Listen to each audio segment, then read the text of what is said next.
ભાવનગર જિલ્લાના આ ખેડૂત પ્રાકૃતિક ખેતીમાં જામફળની ખેતી કરી રહ્યા છે। ભાવનગર જિલ્લા સહિત સમગ્ર સૌરાષ્ટ્ર તેમજ ગુજરાત રાજ્યમાં ખેડૂતો પ્રાકૃતિક ખેતી અપનાવી અવનવા પાકોનું વાવેતર કરવા લાગ્યા છે। ખાસ કરીને છેલ્લા ઘણા સમયથી જોઈએ તો અનેક ખેડૂતો પરંપરાગત પાક છોડી બાગાયતી પાકો જામફળ, સીતાફળ, આંબા, નારિયેળ વગેરે પાકોની ખેતી કરવા લાગ્યા છે।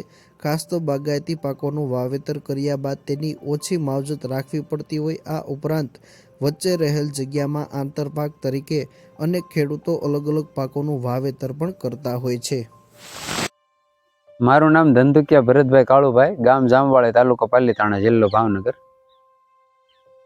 વડીલ, તમે કેવી રીતે પ્રાકૃતિક ખેતીની શરૂઆત કરી? ખેતી કેટલા વર્ષથી કરો છો અને અગાઉ અહીંયા કેવા પાકનું વાવેતર કરતા? અગાઉ હું રાસાયણિક ખેતી 2018 પહેલા કરતો હતો। 2018 પછી ધીરે ધીરે મિટિંગોમાં જવાથી, આપણે જે સુભાષ પાલેકર છે એની મિટિંગોમાં જવાથી ખ્યાલ આવ્યો કે ભાઈ પ્રાકૃતિક ખેતીમાં પણ ખૂબ સરસ ઉત્પાદન અને પાકો લઈ શકાય છે। પછી મેં પ્રાકૃતિક ખેતી શરૂ કરી। 2018થી પ્રાકૃતિક ખેતી કરું છું। અને એમાં જામફળના જે વાવેતરની વાત છે, એમાં એવું હતું કે અમારા એરિયામાં ક્યાંય જામફળ અત્યારે નથી આમાં અમારા ગામમાં। તો મેં 2 વીઘામાં 80 છોડ જેવા વાવ્યા હતા। અત્યારે થોડાક છોડ વયા ગયા, 60 છોડ જેવું છે।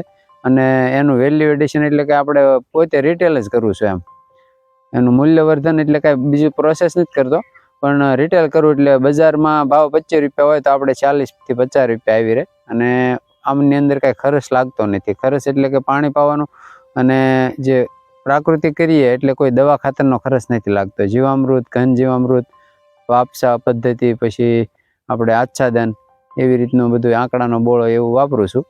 અને 10 પરણે અર્કનો ક્યારેક છંટકાવ કરીએ। અને પક્ષીઓ ખૂબ આવવાના લીધે થોડુંક કામ નુકસાન જાય, પણ એની સામે રોગ નથી આવતા, એમ તો આમાં સારું રહેશે। અંદાજિત 60 છોડમાંથી કેટલાક રૂપિયાનું ઉત્પાદન વર્ષે? માનો 3 જ વર્ષ થયા છે, એટલે છોડ નાના ગણાય, પણ બીજા બધા પાકો કરતા અત્યારે અમારા એરિયામાં જમરૂખનું સારું મળી રહેશે એમ। ભાવનગર જિલ્લાના પાલીતાણા તાલુકાના જામવાળી ગામે રહેતા ખેડૂત ધંધુકિયા ભરતભાઈ, જેઓ અગાઉ રાસાયણિક ખેતી કરતા હતા, પરંતુ યોગ્ય ઉત્પાદન ન મળતું હોવાના કારણે 2018થી પોતે પ્રાકૃતિક ખેતી સાથે જોડાયેલા છે।